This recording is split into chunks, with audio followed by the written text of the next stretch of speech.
Discipline چاہیے نہیں میں جو مرضی کرے. پھر نہیں سینئر ہے نا آپ لوگ سینئر ہیں. کوئی بات نہیں. میں 2 واقعات شیئر کروں گا بھٹو صاحب کے. ایک کا میں ہوں جو شاید کسی کو نہیں پتا اس واقعے کا, واقعی نہیں پتا. یوں ہے کہ جب بھٹو صاحب گرفتار ہو گئے تو میرا گھر جی او سی کے گھر کے قریب ہے, ابھی بھی جی او سی وہی رہتا ہے.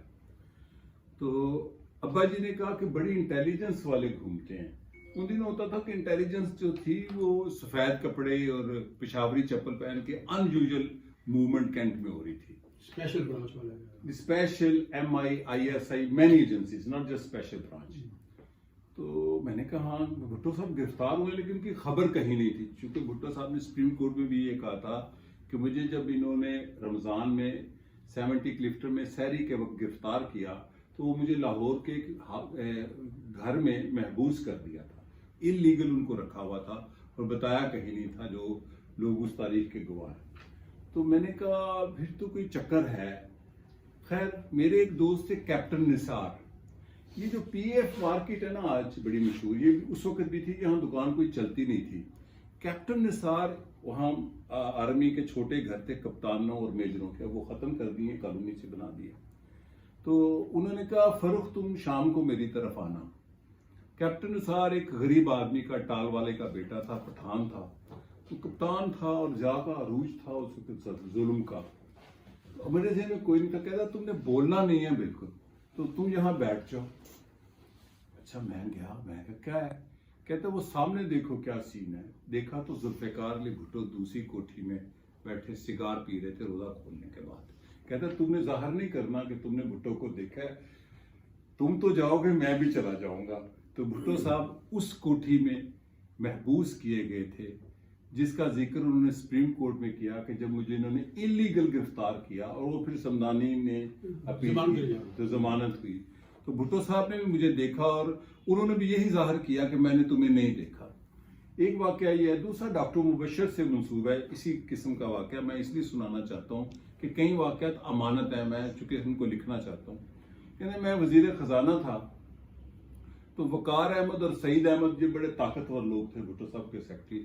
تو وہ کوئی ڈنر تھا تو مجھے کہتے تھے سر سر سر وہ کام کر دیں. میں مجھے پتا ہے میں نے کیا کرنا ہے. پھر انہوں نے جا کے کہیں بھٹو صاحب کو کہا بڑے ادب سے جیسے بیوروکریسی کرتی ہے. تو پھر وہ آئے, کہتے سر وہ بھٹو پرائم منسٹر صاحب کا بیٹا جا رہا ہے پڑھنے کے لیے تو اس کو فارن ایکسچینج, آپ کو پتا ہے اس کو فارن ایکسچینج پتہ $54 ملتے تھے کہ $70. تو وہ چاہ رہے تھے جو بھٹو صاحب کا سیکرٹری تھا سعید احمد اور وقار احمد, ان دونوں میں سے کوئی تھا ایگزیکٹلی, تو وہ چاہ رہے تھے ان کو کوئی پتہ نہیں $500 دے دیے جائیں آؤٹ رائٹلی پاور استعمال کر. ان کا جو پرائم منسٹر کا جو عام آدمی کا بیٹا لیتا ہے وہی پرائم منسٹر کا بیٹا لے گا اور نہیں لے گا. تو بھٹو صاحب نے مجھے بلایا تو ان کا کیا معاملہ ہے. انہوں نے کہا پرائم منسٹر صاحب یہ معاملہ ہے. تو انہوں نے کہا ٹھیک کہتے ہیں نا ڈاکٹر صاحب, پرائم منسٹر کا بیٹا بھی اتنا ہی حق رکھتا ہے فارن ایکسچینج لینے کا جتنا عام آدمی. تو یہ واقعہ ہے, ایسے کئی واقعات ہیں. تو یہ انٹیگریٹی ہے.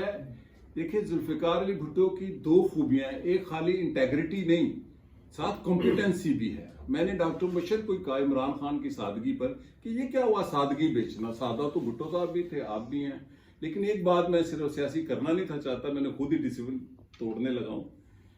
1400 سال کی اسلامی تاریخ میں کسی شہر کو یہ اعزاز حاصل نہیں ہوا, کسی شہر کو, نہ صلاح الدین ایوبی کے دور میں, نہ آٹومن میں, نہ اسپین میں, جو لاہور کو ہوا کہ اسلامی دنیا کے سارے ہیڈ جہاں جمع ہوئے.